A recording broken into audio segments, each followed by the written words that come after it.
Hello, my dears. Daniela here, and welcome to another episode of the Spa Marketing Made Easy podcast. And holy smokes, you guys, do I have a story for you about the episode that you're about to hear. So, this is an interview with a woman named Lisa. Lisa is an energy worker, and I know for many of you, this is all totally normal stuff. But for me, energy work and stuff like that, it's still sort of new. So I share all that in the interview and kind of what my hesitations or obstacles were. So I'm not going to get into that right now. But what you guys don't get to see is what actually happened after the call. So when I do interviews with people for the podcast, we usually chat for a bit off camera before starting. And we also chat for a little bit after the interview's over, after we hit stop record. Now, most of the time, I will actually record the introduction to the podcast after our call, but this episode was a little bit different. So when I hit the stop record button after chatting with Lisa, we did talk for a little bit, and then she said, if you're open, I'd love to do a little energy work on you because I'm just picking up a few things. And I, of course, agreed. And so she then gave me some prompts to kind of adjust my posture, adjust my breathing. And then she started working her magic. And honestly, I have no idea what she did. She was giving me some prompts about, visualizing different things in my body and asking me where I felt different things. All I know is that within about 5 minutes, I was crying. I was a weeping mess, but it wasn't like a bad or sad kind of crying. It was just like a release. It was just a complete, it was like a waterfall of energy coming out of me. And our whole conversation was only about 20 minutes or so. I mean, I kind of lost track of time, but I think it was about 20 minutes. I felt so light and so calm after for the entire rest of the day. And those of you who are my loyal listeners or have been in my programs, you know that something that I personally have been struggling with was the miscarriage and the loss of the baby that I had this year. And that was something that, is storing a lot of energy inside that's hard for me to process and had sometimes given me a little bit of nervous energy or anxiety. I felt so good after that energy session or whatever you call it with Lisa. It was the most calm, the most relaxed, the most release of that energy that I had been storing inside of me that I have ever felt. And so now I am such a believer and such a, just want to share with other people how powerful this type of work can be. So, it just really shifted my perspective. But our conversation, the conversation that Lisa and I have in the interview really is not that much about energy work. We're actually talking about business mindset and wellness and how women tend to hold themselves back. But I just had to share that experience that I had because it was so powerful for me. So make sure that you listen to this episode, keep an open mind with it, and stay till the very end because Lisa actually is going to be giving away one of her books, which is amazing. And so she's going to give us instruction actually at the end of the interview of what you have to do to enter that contest. So I hope you enjoy this episode. I hope that it's powerful. I hope that it's motivating. I hope that it's inspiring. Let us know. And without further ado, let's go ahead and play that interview. All right, Lisa, I am so excited to have you here. Finally, this meeting was like one of those serendipitous moments because one of our mutual friends, who is a spa retail rockstar, Nicole, said, Daniela, you've got to meet Lisa. She's in the spa and wellness industry. She's doing amazing work for women and you've got to have her on the podcast. So I said, okay, let's see if we can have a conversation. And we did. It was amazing. We were able to just talk really clearly. And now here you are to share your beautiful gifts with our audience. So I know that you can explain a lot better what it is that you do in this world. So why don't you go ahead and let those of our listeners who don't know you or what you do, just tell a little bit about yourself. Absolutely. Thank you for inviting me to be here. So I am a spiritual medium and healer and coach. So what that means is I was born with the intuitive abilities to become one with your energy, and I can feel what you're holding on to, why, and the best way for you to let it go, because that's what it's all about. We want to change these patterns and things that are holding us back. And I've been in the spa industry for a little over 5 years. So I've been helping create changes.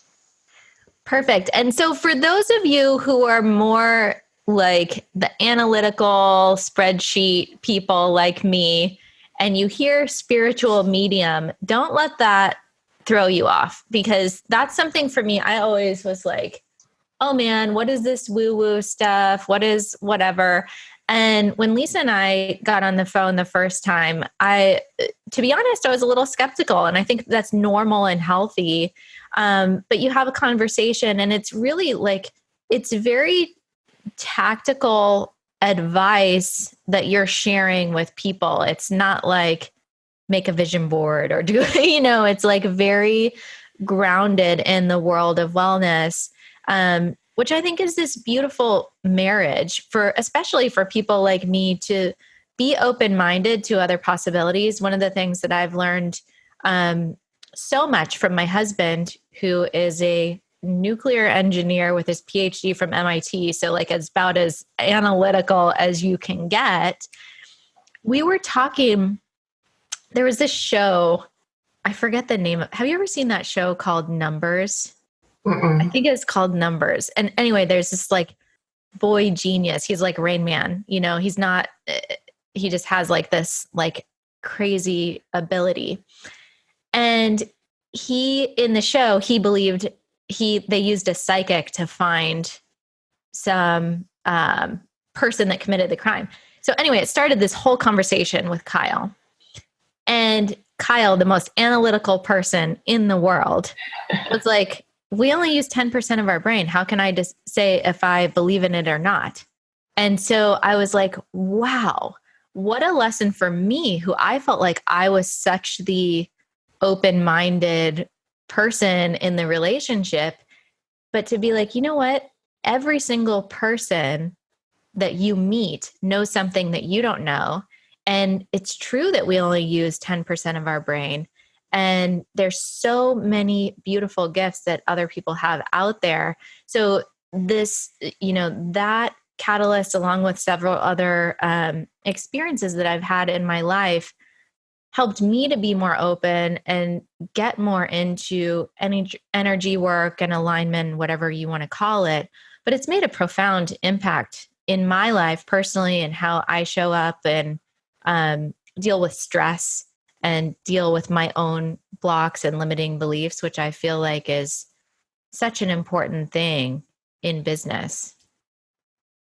It really is such an important thing, because if we're only using 10% of our mind and we're focused on just this idea, but there's this whole world of possibilities around us. And that's kind of what you help people with too, right? Like they get focused on, this is how I'm going to operate.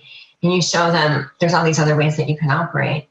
So we're always intuitively guided. My grandfather was actually an engineer for NASA, and my grandmother was a nurse. So I grew into a very analytical family. So we weren't talking about ghosts or, energy work or any of that stuff as a child. My mom was more open to it, but as a child, I didn't have the ability to tell you if the card was going to be red or black. I couldn't tell you what the tarot card was going to be. So they kind of just left me alone.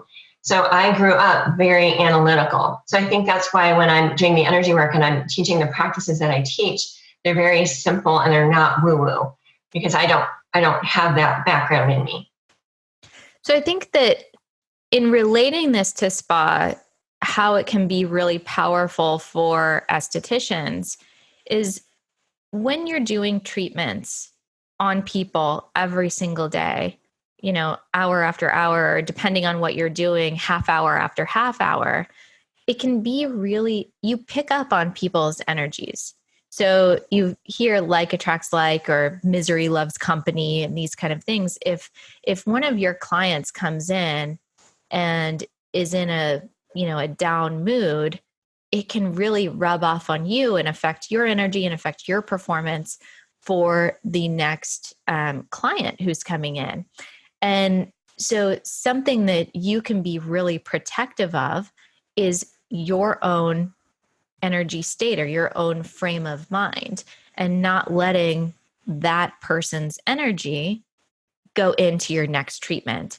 And so I know that that's some of the work that you have done with spas and with estheticians, and really helping them to kind of protect their energy and kind of clear the energy in the room to welcome the next client. So what's some advice that you have for estheticians on how to do that? So I always tell people, this is the first thing I teach people in the spa world, is to bring in the white light. So the white light is God, love, universe, source. It's really whatever you want to call it. It's non-denominational. But you want to imagine bringing that in from the top of your head and let it flow gently through your body, down to your feet, and into the earth. And what that does is it calms, balances your energy. So it's always good to do in between sessions. It's good to do before you start your day, and it's good to do before you end your day. So that's what I always tell people to begin with. And even if people, like you had said, aren't aware that they're aware of energy, it's going to add a value to your service, because people are just going to feel better being in your space, because we are energetic beings and we are so receptive to the white light. So even if I'm not consciously aware of what you're doing, I'm just going to feel better being on your table because you've balanced and aligned your energy. So that's the first thing I teach. How is this different energy work, or is it different when people do like guided meditations or visualizations? So that's a little bit different, because I do guided meditations at Four Seasons. And it was interesting. Yesterday I had a woman and she really needed a session, not a meditation. So this is a great question. A meditation, you're not going to be doing too much energy work. You might do a little bit of clearing, but you're really just kind of becoming one, right? You're being. And so in that moment when you're being, you're not trying to do a whole bunch of energy work and feel better and all that stuff. You're just reaching that like awe state. Whereas the energy work is, you had somebody come in and they've upset you, or something happened at home and you're upset, or something happened and it triggers something that happened in your childhood. And so you're actively just taking a moment where you're consciously aware of, I'm going to bring in the white light, I'm going to pull this stuff out, refill it in an I am statement. That's totally different than sitting there with your eyes closed, just bringing in the white light, maybe throwing in some I am statements. You're not going to have the same energetic result because you're doing two totally different things. Does that make sense? Sort of. I guess like with meditation, you're trying to just be in the present moment and stop, living in the future or the past, and just be aware of your surroundings. And with the with the white light, you're like actively trying to create a result. Is that right? So you can use the white light to help you into your meditation. So the white light is something that you're going to do for every practice. That's what I teach people, because it's always balancing your energy. So you could do a 5-minute meditation where you're just kind of focusing in on the white light. But if you're upset or angry or frustrated or stressed, right, or you're feeling like you're not enough, or whatever those thoughts and feelings are that are coming up, doing a meditation and just bringing in the white light, it's not going to change anything. It's like, I like to use this example with like a glass. So imagine that this was a glass of chocolate milk, that chocolate syrup that gets goopy and stuck everywhere in the glass. Mm-hmm. So that's all the negativity, stress, fears, all that stuff that you pick up on each day. So that gets stuck in this glass. So no matter how much white milk or white light I try to pour into this cup, that black stuff is not budging. You know how thick and gooey it is? That's kind of what negative energy is like. So it gets stuck in that cup. So if we just keep trying to like pour gratitude into it, or white light or anything like that, we're not changing the composition down here. It's still exactly the same. No matter how much, if I pour a whole gallon of white milk into here, That chocolate goop is stubborn. It's not going to go anywhere. The same thing is true with negative energy. So we have to literally let go and dump out this vessel, so that way we can just pour it in with the white milk, white light. Whereas in meditation, we're not doing that. That works for me. I need visualizations like that. So that's amazing. And I think that, these kind of practices, so many of them, it's like you're working on these things, but you just call it a different thing. Like a lot of mindset work, I think truly is energetic work, and is, saying your affirmations, working on clearing that energy, and mindset is for me, it's such an important piece. We actually just had this amazing experience inside of Spa Retail Rockstar. So we ran a contest, and we had our students, set a goal for themselves and then try and, accomplish that goal. And they won like this amazing prize at the end. The overarching theme was that every single one of them limited themselves. Mm-hmm. Every single one of them. There was one woman who she set her goal for 20 gift cards. She's like, oh man, I'm going to sell 20. That's like such a big goal for me. She sold 57. And I'm like, oh my God, all of these women said, wow, I'm realizing I'm my biggest block. And so much of that is mindset. And I think that as women, we tend to do that. We were talking before the call, and you were saying that women in general, we just tend to want to give, help. We put everybody else before ourselves, our family, our clients. We're always the last. Mm-hmm. And that is extremely draining energetically, because you're feeling overwhelmed, you're feeling exhausted. At a certain point, there's going to be physical reactions where you're either gaining or losing weight, your, digestion is off, or whatever is going on, because you're not taking care of mind, body, spirit, right? Mm-hmm. Exactly. And, seeing that and seeing how everybody wants to know the 7 steps to success, right? Like, what marketing plan do I need? Or what, Facebook ad do I need to run? Or how can I get like new clients right now? But so much of like, you can have all of those, but if you don't have your mind right or your energy right, it doesn't matter. It can be the exact same, you can have the magic book of the successful esthetician, but if your energy is off and you don't believe in yourself, or you're coming up against these limiting or self-worth beliefs, you're going to be right where you are, because you're going to hold yourself back. Exactly. And that's one of the things that I actually used to do in the spa when I first started in the spa industry, because the estheticians were the last ones to book, right? People want massages before they want facials, which is funny, but that's how it works, right?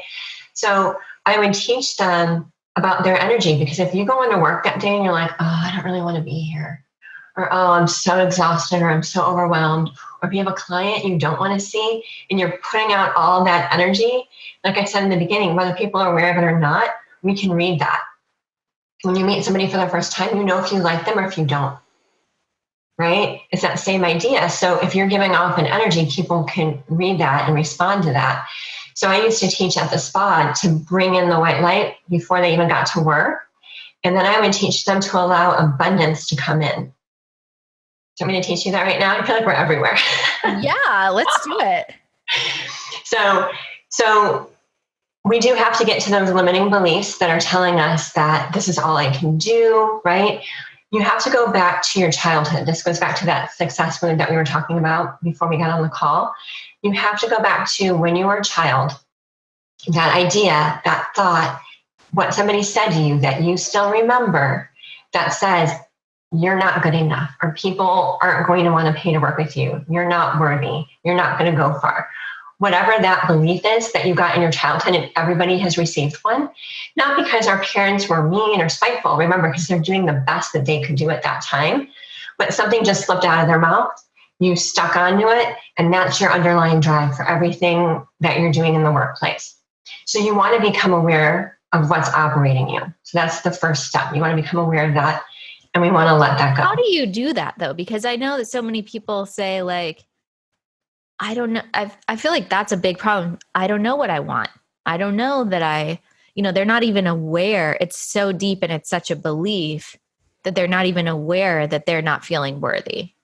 And that's why I call it the success wound, because it's driving everything and you don't even know it. So you have this wound operating in either your chest or in your stomach area. That's energetically where you're storing it. And if it's in your stomach, I can guarantee you it's in your throat. So you might feel like you can't speak clearly. People aren't hearing you. If it's in your chest, you're going to feel more closed off, like you can't be open, right? So those are some of the ways that you're going to feel it signing up. But when I do a session with somebody and I say, I know where the success wound comes from, but if I say to you, where does your success wound come from, right?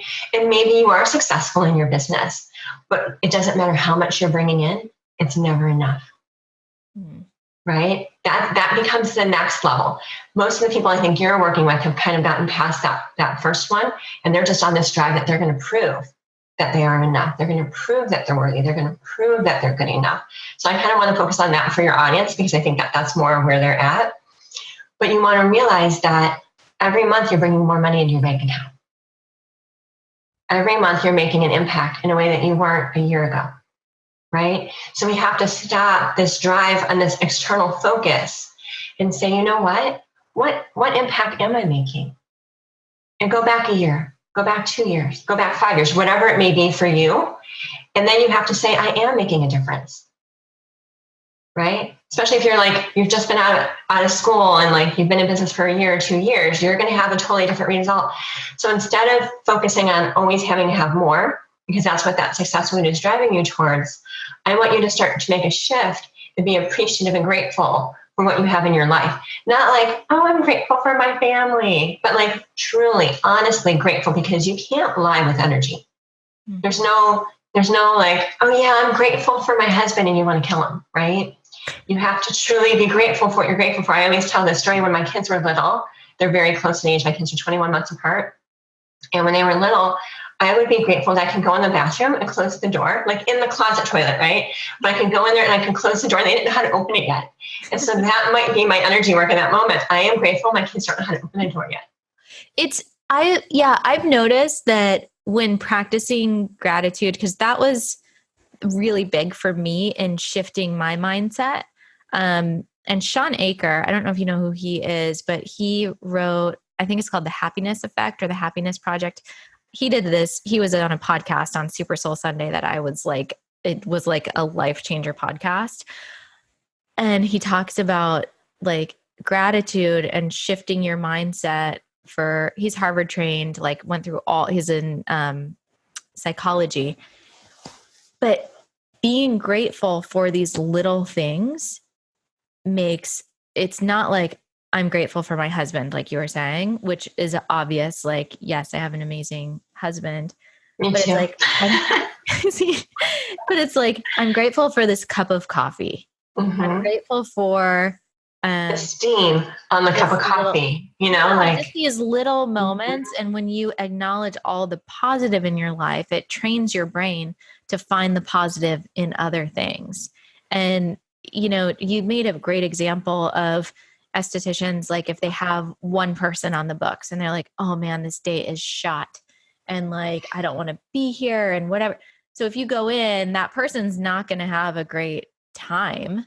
Probably not the people before and after them either. Yeah. But instead, if you went in and were like, all right, I only have one person on the books, so everything that I have is going into this person, making sure they have the most out of this world experience that they've ever had. And I'm going to take such good care of them, which you should do for all of your clients, but still like going in with that attitude. How do you think that person's experience is going to differ compared? It's the same exact experience. There's one person on the books. It's you, how you approach it. Are you going to approach it as, oh man, this sucks. I just got to get through this day and I'm never going to be able to stay in this industry? Or how am I going to make this the most unforgettable experience for this person? So you see how that's energy work. Mm-hmm. That's mindset. So, okay, sorry, go on with your. And a huge part. So I have people all the time say, but I do the gratitude journals and I do my abundance stuff every day. And I always say, you're missing letting go. So it's like we talked about with the glass, right? I can try to put all this amazing stuff into my glass, but if I'm holding on to all these limiting beliefs and fears, and I have all these triggers and I'm not in a good space, it doesn't matter how much gratitude I'm trying to pour in, it's not penetrating my being. Right. And that's why usually when people work with me, they're so good at getting the energy into like maybe here. And then we get to the chest and it just kind of starts to fall apart. And so you want to make sure that you're letting go every day.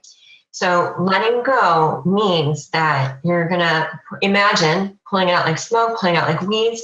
Maybe you go for a walk, but you're consciously taking a moment, of course, after you brought in the white light, to say, you know what?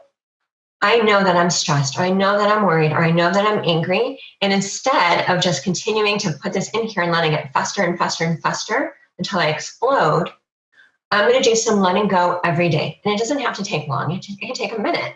But it's the idea of, you know what? My stomach feels off. My chest feels off.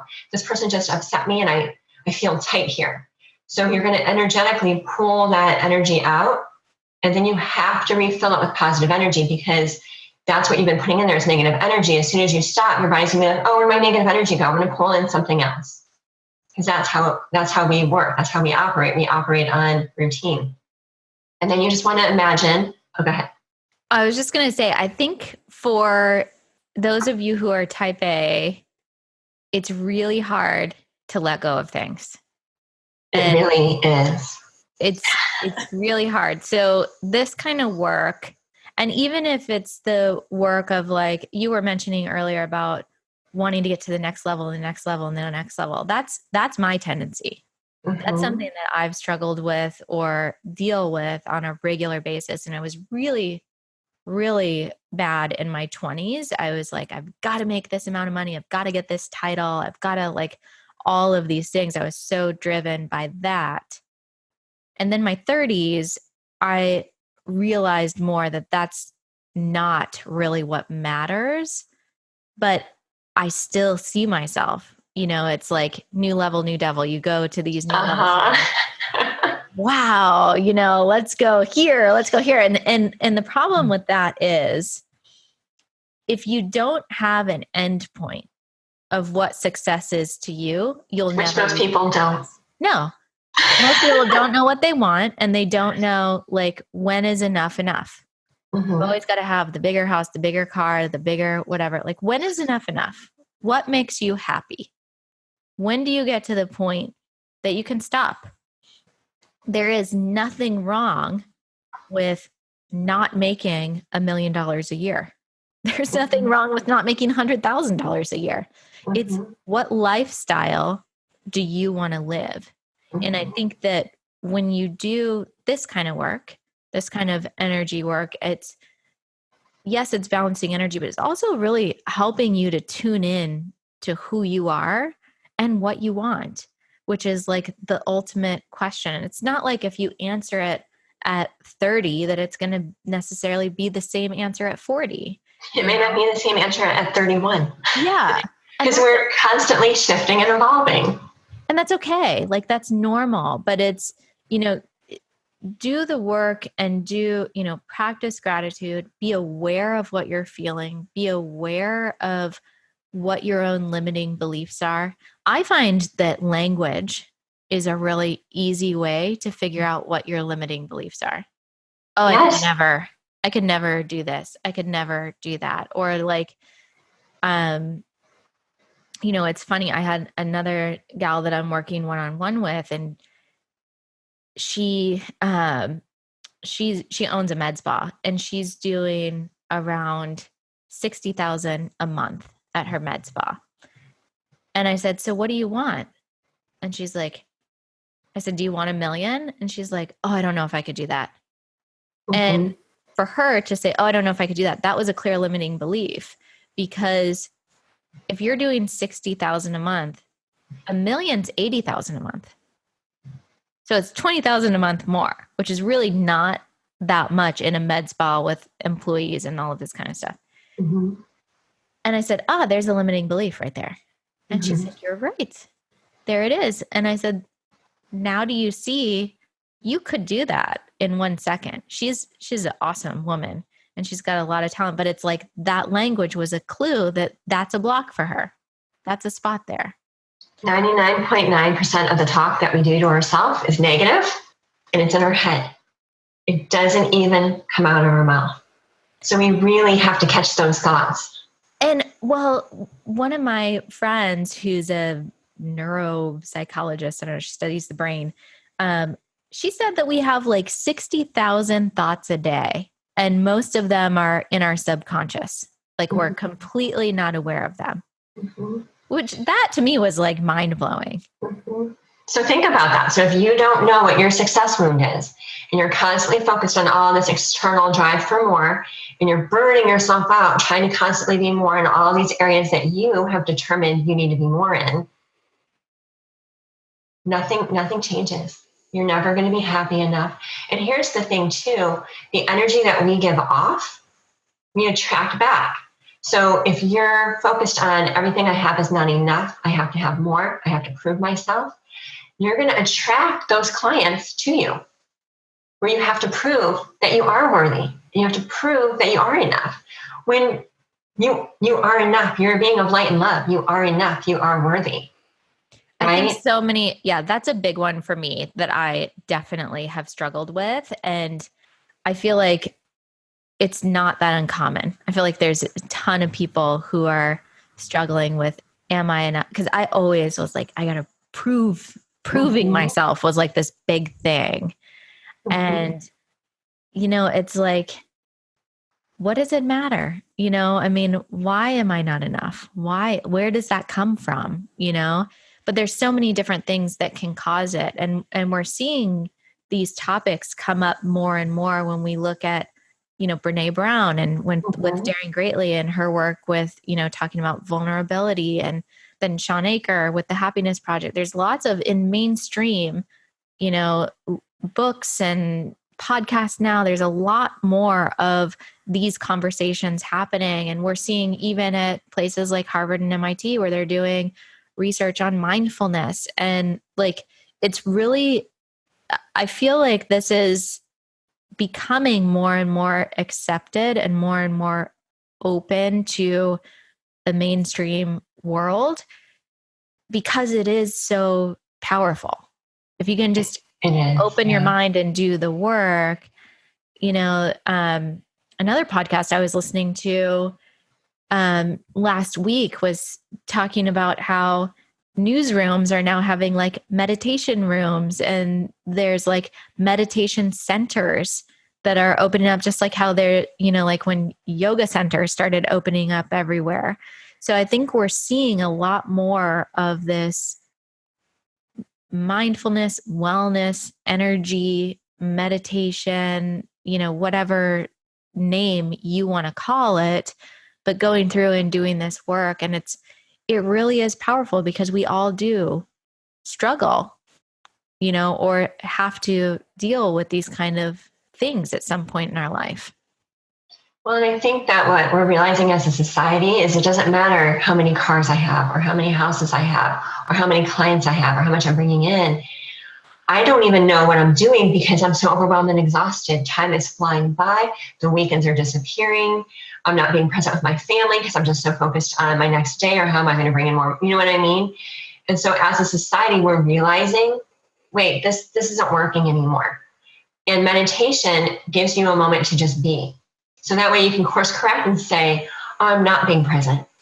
I am so forward focused that this day went by. But if I can take more time to be present throughout the day, which to be present throughout the day, you're grateful. I am grateful. When you're grateful, it kind of helps you slow down time. And then you're not like, oh my gosh, how did this last year go by? Right? And I want to be clear on something too. I don't think it's a bad thing at all to want nice things or to want to make money. I love making money. I love nice things, but I want to do it because my mission of what's driving me, that's just a result. That's just a byproduct. It's a tool. Money's a tool that allows me to do more of what I'm meant to do. Exactly. And not operating from a place of fear or lack. I think when you do it from that way, that's when a lot of the troubles. So there's nothing wrong with having your biggest dream, wanting to create $100,000 business. And there's nothing wrong with wanting to create $100 million business. It's all whatever that desire is for you. That's why I'm such a big proponent of saying you create your own success. You define that success. And for one person, that can be working 2 days a week and staying home with your kids. And for another person, it can be founding the next great skincare line that goes global and makes $100 million. You know, it's nothing's right or wrong as long as you're staying aligned with what your true purpose is. And you won't know that unless you're able to be present and do your inner work. The goal is for us to feel fulfilled.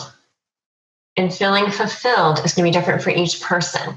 So when I'm talking about not being, it's not about, I actually have a lot of cars, but it's about that idea that I'm fulfilled having my cars. I don't have to say, oh my gosh, I don't have enough cars. I need to have 20 cars. I need to have this. And then I'm not even appreciating or enjoying it. We are here to enjoy our life. We are here to have full fulfillment in our family, in our relationships, in our business. So that's what I'm talking about when I'm talking about we're so externally focused. So if you have those cars and those houses and those vacations and you're loving your life, that's what you want. That's what you're supposed to be doing. It's only a problem when it doesn't matter how much stuff we have. It's just never enough because we feel depleted, empty, not worthy, not enough inside. And so we really want to make sure we're doing the work each day to not feel that way anymore. Because then we're not happy and we're not making the impact we're supposed to be making because we're not happy. Does that make sense? Yes, it does. And it's an ongoing work. It's not like it's every day. Yeah, it's not every day. In my first book, the Letting Go chapter is 44 pages. Oh, wow. I should have just made it its own book. But in every moment, depending on what's happening with us or what's going on or whatever, we need to just have that tool to help us let go.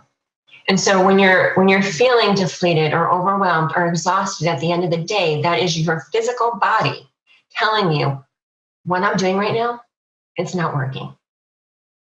So that's how you know. So we are actually... Yay for our listeners that are still hanging out for this episode.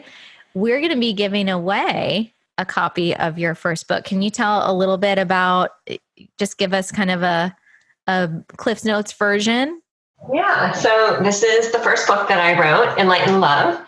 And this book truly helps you create your energy work practice. So if you did a session with me, it's like you took notes in the session. So I tell people that you can even open it up to the part that's going to best help you, but it's like the energy work basics. So that's what the Cliff Note version is.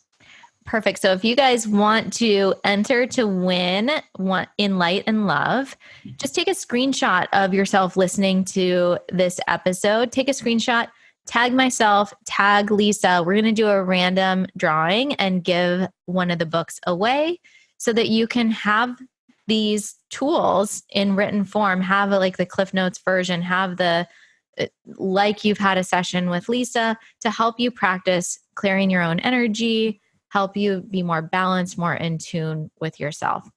So Lisa, couple of things. First, anything else you want to add before we call this episode complete? And second, where can people find you, follow you, hang out with you if they want to stay in touch? Perfect. So the last thing I really want to do energetically, because we haven't done it yet, is I want to teach them just how to quickly bring in that abundance. Yes.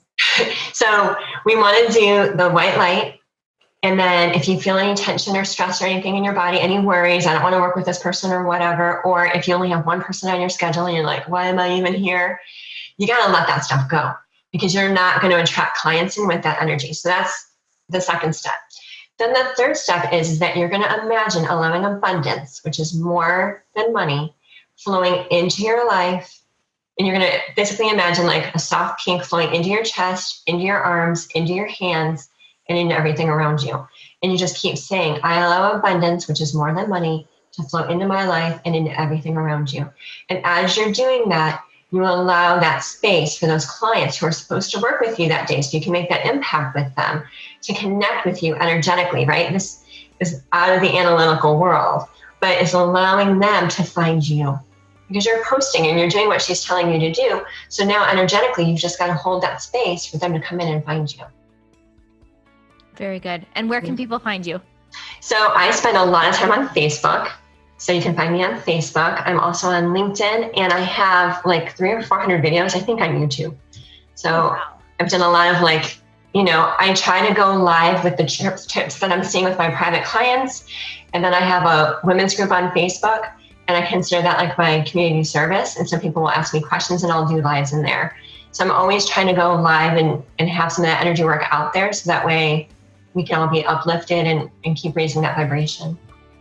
Wonderful. And we'll be sure to include links to all of those below. Thank you so much for your time, for your energy, and helping us with this. I think this is a really important topic that we need to just get out there more, talk about more. There's a lot of pieces to building a business and marketing strategy, putting yourself out there, getting outside of your comfort zone. All super important, but this is part of the inner work to be the person that you need to be to run the business and create the life that you want. So thank you so much, Lisa. Thank you for having me. And I hope you all start to focus more on fulfillment.